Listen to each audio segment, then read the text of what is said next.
in the news over the last couple of days. We've had another reminder En las noticias en los últimos días hemos tenido otro recordatorio en esta gran cantidad de datos provenientes de Panamá, de que la evasión fiscal es un gran problema global. No es exclusivo de otros países, porque francamente hay gente aquí en Estados Unidos que se aprovecha de lo mismo. Mucho de esto es legal, y precisamente ese es el problema. No es que violen las leyes, es que las leyes tienen un diseño deficiente y permiten que alguien que tenga suficientes abogados y contadores eluda las responsabilidades que deben cumplir los ciudadanos de a pie. Aquí en Estados Unidos hay resquicios a los que solo acceden los individuos adinerados y las poderosas corporaciones. Tienen acceso a cuentas en paraísos fiscales y manipulan el sistema a su favor. Las dos cosas por las que yo soy responsable son mis propios asuntos económicos y el sistema de impuestos del Reino Unido. En cuanto a mis propios asuntos financieros, no poseo acciones. Tengo un sueldo como primer ministro y algunos ahorros sobre los cuales recibo cierto interés. Y tengo una casa en la que solía vivir. La dejamos y vivimos en la calle Downing. Eso es todo lo que tengo. No tengo acciones ni cuentas o fondos en el exterior. Nada de eso. Y me parece que esa es una descripción muy clara. En el caso particular de lo que a mí me compete, es una operación legal hecha por otra persona, constituyendo una sociedad offshore para invertir en Brasil, inversión que finalmente no se hizo y donde yo estaba puesto como director, que es el caso de este, es mi padre, ¿no? En el año 98, éramos un tanto más jóvenes todos, y que dejó de operar la sociedad en el 2008 porque no hizo la inversión, con lo cual no, está todo perfecto, no hay nada extraño en esa operación. Declarada frente a la DGI Argentina, porque mi padre lo hizo con recursos genuinos que él tenía en la Argentina. Buenas noches, bienvenidas y bienvenidos. Bueno, algunos jefes de Estado hablando de los papeles de Panamá, de los Panama Papers, y bueno, pues esta sacudida que continúa a nivel planetario con esta monumental cantidad de informaciones que están circulando y las que faltan aún por circular, producto de esta investigación de periodistas en el mundo que, coordinados por el Consorcio Internacional de Periodistas de Investigación, pues han dado a conocer una gran cantidad de historias y de situaciones que están ahora llevando a los mandatarios, a los políticos, empresarios, a muchas personas en el mundo a hablar precisamente de lo que ha sucedido con sus respectivos casos, y también, desde luego, las obligadas referencias de los jefes de Estado y mandatarios sobre el quehacer y las cosas que deberán instrumentarse para dotar de más transparencia a los circuitos financieros internacionales y fiscales. Pues hablemos más del tema esta noche en CNN. Le agradezco mucho a un especialista en temas fiscales, al doctor en Derecho y socio de Pérez de Hacha e Ibarra de Rueda, Luis Pérez de Hacha, el abogado mexicano que está aquí en CNN para hablar de todo esto. Gracias, Luis, bienvenido y buenas noches. Un gusto, Carmen, gracias por invitarme. ¿Qué le dice a un hombre como tú un tema como este? Yo creo que uno de los aspectos que hay que tener bien en cuenta es que por sí mismo tener dinero en paraísos fiscales no es un delito. No es un delito, no es ilegal, siempre que se cumplan dos condiciones, Carmen. Que ese dinero haya pagado impuestos y que ese dinero no provenga de actividades ilícitas. ¿Y qué porcentaje de los dineros que están en paraísos fiscales estarán en esa doble condición? Conforme a la práctica que se tiene profesional, gran parte de esos recursos existen bajo estas dos modalidades. No pagaron impuestos y por vía de consecuencia o bien hay fraude fiscal o bien proviene de actividades ilícitas como narcotráfico, lavado de dinero, corrupción. Realmente, en vías de hecho, casi todo ese dinero se puede decir que proviene de actividades ilícitas. Digamos que la excepción serían los que por razones personales, por razones de seguridad, por razones X o Y, deciden pagar sus impuestos y ocultar sus fortunas en paraísos fiscales. Definitivamente. Siempre y cuando, como dices, no sean de origen ilícito, estarían en condición legal. Pero es un porcentaje indeterminado, pero se estima que pequeño. Hay un dato.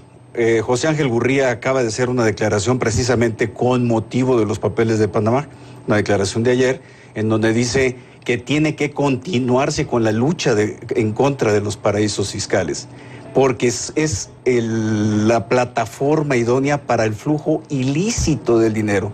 Es una declaración institucional de la OCDE. Yo creo que no es un tema menor. Pero además, desde hace 7 años, contrariamente a lo que estábamos viendo que señalaba el presidente Obama hace unos momentos, el gobierno de Estados Unidos encabezó un movimiento mundial contra los paraísos fiscales. Lo hizo a través de su propia legislación interna, echó a andar a la OCDE y al G20. Y todo ese movimiento terminó fraguándose, armándose en un convenio internacional que ya está firmado por 100 países, entre ellos México, para combatir el secreto bancario, en particular con referencia a los paraísos fiscales. ¿El que entra en vigor en 2017? El que entra en vigor en 2017. ¿Dónde es el origen de este convenio internacional? En Estados Unidos. En Estados Unidos fue el que echó a andar la maquinita y pasó por la OCDE y la OCDE al G20. El G20 articuló todo un movimiento global que ya tenemos eso. Y yo creo que poco a poco los paraísos fiscales irán desapareciendo. Pero además, el propio presidente de la OCDE hace una declaración paralela en lo que acabo de señalar, que es Panamá es el país que mayor resistencia tiene a abrir el secreto bancario. Es decir, es la joya de la corona de los paraísos fiscales. ¿Eso dice Gurría? Eso dice Gurría. Entonces, ¿Y tiene razón?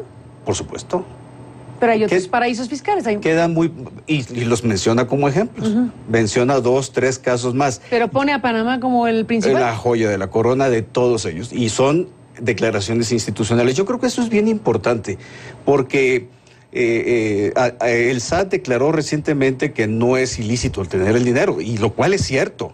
Pero si estamos en una tendencia distinta a nivel mundial de la que México participa, porque está en la lucha contra los paraísos fiscales, pues sí resulta claro que hay una inconsistencia, hay un doble lenguaje, ¿no? Escuchando al doctor Edgardo Buscaglia, especialista en temas de delincuencia organizada y de lavado de dinero, escribió un libro recientemente, decía que si bien es cierto, en efecto, que puede haber personas que por razones diversas tengan su dinero en paraísos fiscales, el simple hecho de tener su dinero en paraísos fiscales y conocerse que lo tienen por estas revelaciones es suficiente motivo para ser investigados. Correcto. Que la investigación esclarezca quién sí y quién no está en una situación ilegal o no. Pero el hecho de tenerlos ahí ya lo hace sujeto de investigación.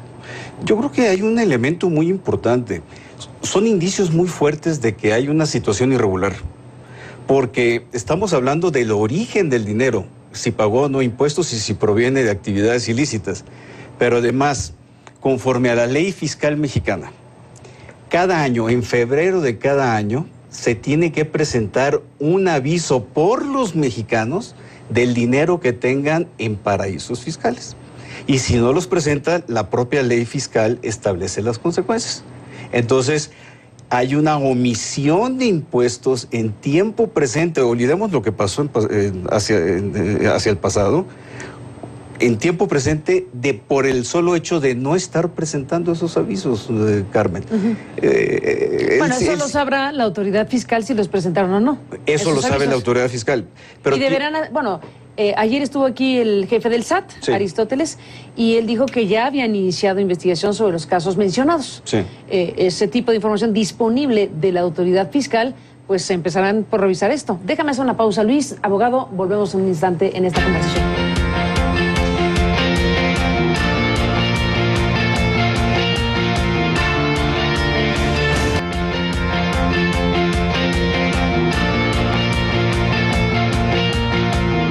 Colapso. Sí, claro.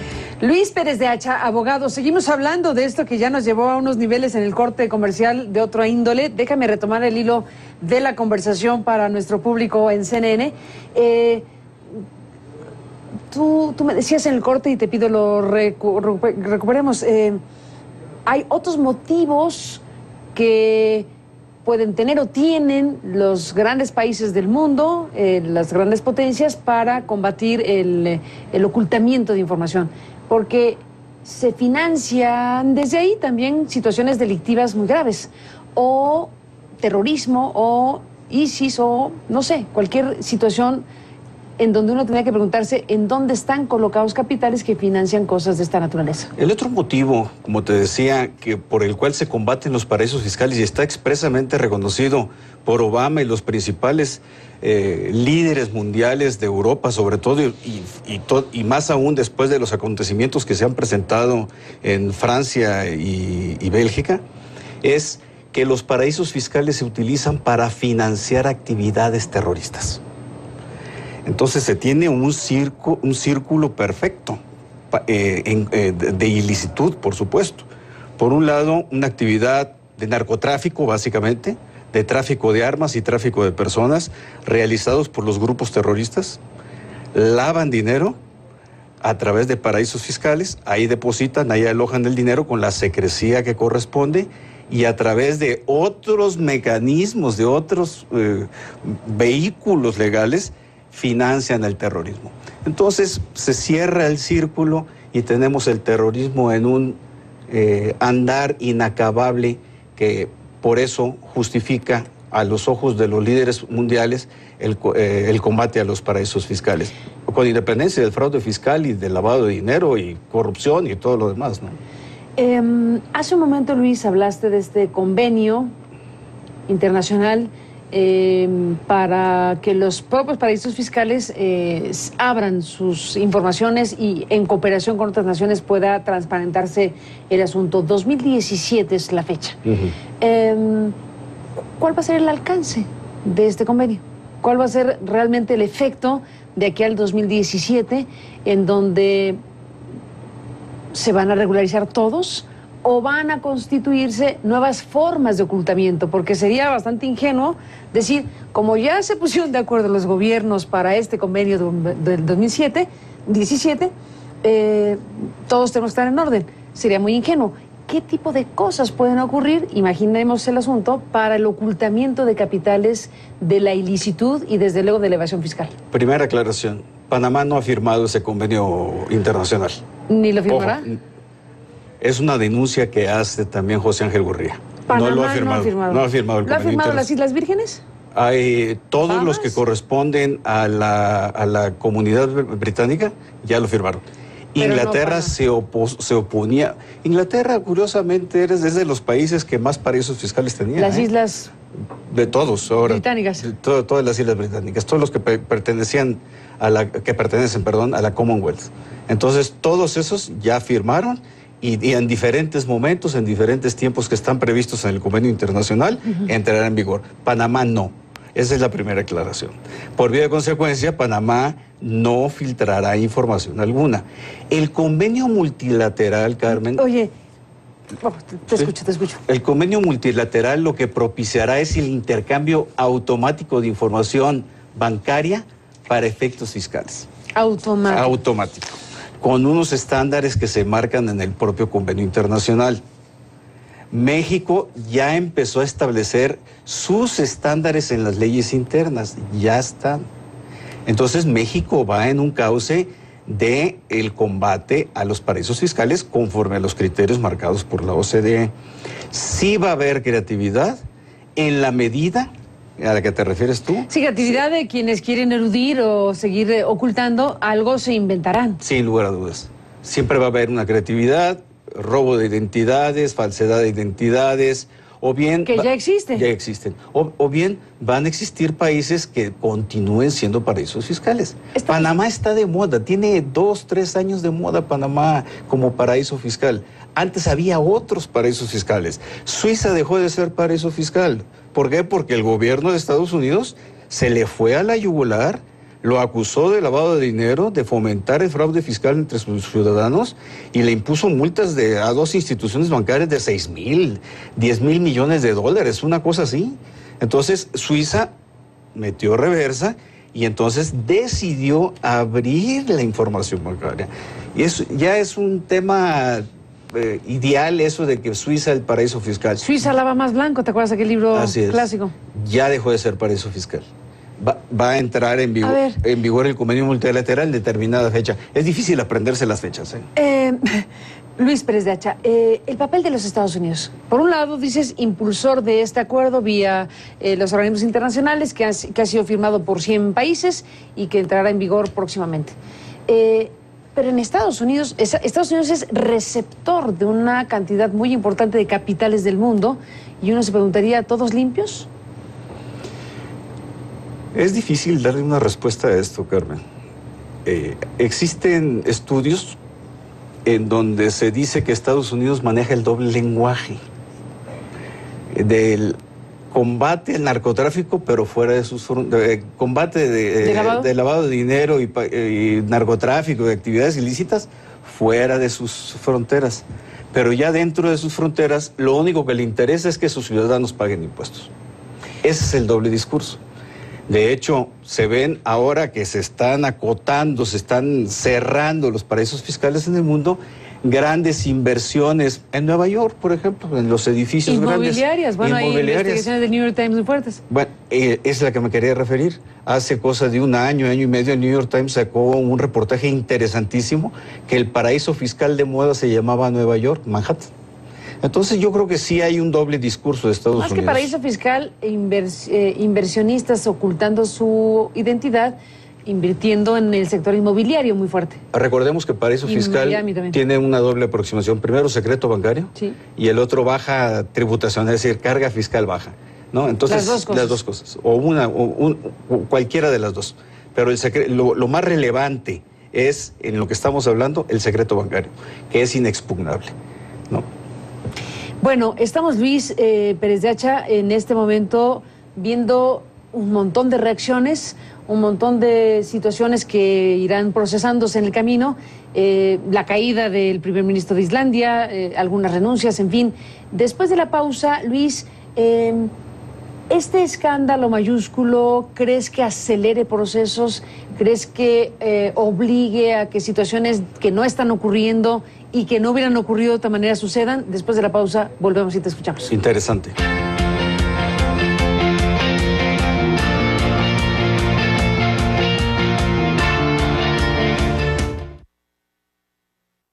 A continuación, nuestros mensajes publicitarios. Aristegui fue presentado por Cadillac. Dare Greatly.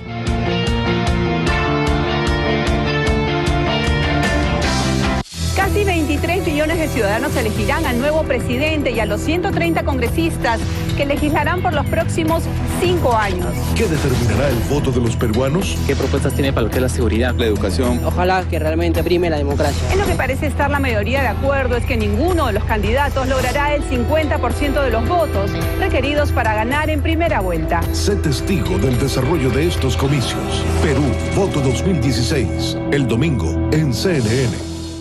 En Portafolio Global hablamos de los modelos de negocios que surgen y de cómo aprovechan las empresas esta realidad. La innovación es la estrategia que impulsa a las empresas, abre oportunidades y rediseña nuestra manera de vivir. Portafolio Global, de lunes a viernes en CNN. ¿Ya planeaste tu próximo viaje? ¿Estás pensando en un lugar exótico? ¿En vivir una aventura? Alejandra Orá te lleva a los lugares más fascinantes del planeta para que los veas de cerca, los sientas, los vivas. Destinos, el sábado en CNN. En el próximo Cala. Analizamos con expertos los sucesos más relevantes de nuestra región y las noticias que mueven el mundo. Una hora de actualidad en Cala. Cala, mañana en CNN.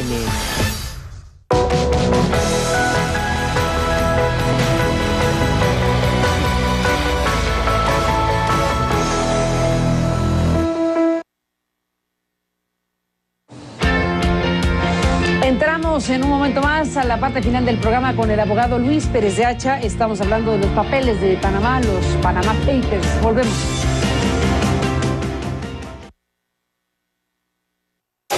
¿Quieres saber lo que hacen? Lo que dicen. ¿Con quién salen?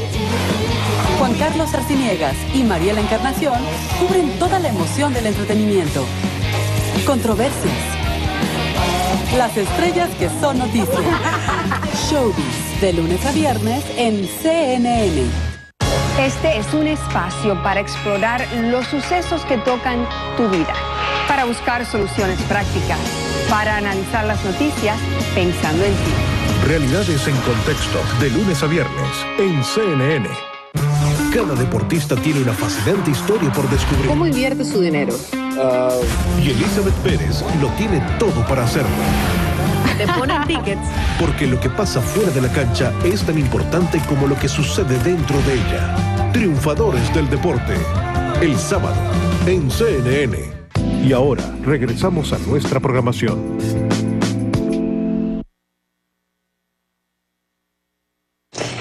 Bueno, estamos Luis Pérez de Hacha en la parte final de esta conversación. Bueno, para agregar informaciones a las que hemos dado esta noche y comentarios, Ramón Fonseca confirmó su renuncia a su cargo de ministro consejero del presidente de Panamá, Juan Carlos Varela.